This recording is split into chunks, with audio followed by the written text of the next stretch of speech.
Hi friends, இன்றைக்கி வியாக்ரா ஸ்கூலில் வந்து 10:30 பிரேக் இல்லை. பிகாஸ் ஒரு 3 லெசன் தான் வச்சுருக்காங்க சாட்டர்டே அன்றைக்கி. இவங்களுக்கு வந்து இந்த போர்டு எக்ஸாம் இயர் 12th அப்படிங்கிறதுனால அந்த கவர் பண்ணுறதுக்காக ரிவிஷனுக்காக வச்சுருக்காங்க. ஸோ மார்னிங் ஒரு 2 மணி நேரம் இல்லை 3 மணி நேரம் கிளாஸு, நடுவில் ஒரு பிரேக்கு, அதுக்கப்புறம் ஒரு 1 மணி நேரம் தான் கிளாஸு, 1 மணிக்கு முடிஞ்சிடுறது. ஸோ இந்த 10:30 பிரேக்கும் இல்லாமல் 1:30 பிரேக்கும் இல்லாமல் நடுவில் வந்து ஒரு 11:30க்கு ஏதோ வச்சுருக்குறாங்க பிரேக் மாதிரி. ஸோ கொஞ்சமாக தேங்காய் சாதம் கட்டியிருக்கேன் அவனுக்கு.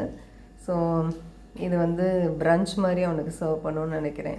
பிரஞ்ச் மாதிரி ஹெல்ப் பண்ணும். ஸோ இதை சாப்பிட்டுட்டு பஸ் எல்லாம் பிடிச்சி மெட்ரோ பிடிச்சி வீட்டுக்கு வந்து சேரும்போது டைம் கரெக்டாக இருக்கும், 3 மணி ஆகிடும்னு நினைக்கிறேன். அப்போ லஞ்ச் ரெடியாக இருக்கும் வீட்டில்.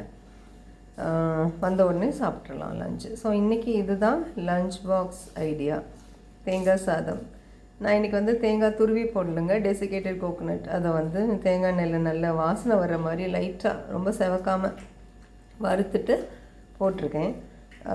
வேறு எந்த ஸ்பெஷல் அடிஷனும் இல்லைங்க. இஞ்சி, பச்சை மிளகாய், கருவேப்பிலை, கொத்தமல்லி, அதுக்கப்புறமா கொஞ்சம் காஞ்ச மிளகாய், கடலைப்பருப்பு, உளுத்தம்பருப்பு, நிலக்கடலை, உப்பு, பெருங்காயம், இதுதான் போட்டு ஆஸ் யூஷுவல் பண்ணியிருக்கேன். அது கூட கொஞ்சம் டெசிகேட்டட் கோகோனட் ட்ரை ஃப்ரை பண்ணிவிட்டு போட்டிருக்கேன். தேங்காய் எண்ணெயில் செஞ்சுருக்கேங்க. ஓகே, நீங்களும் ட்ரை பண்ணி பாருங்கள், ரொம்ப நல்லா வந்திருக்குங்க. Thank you, have a good day.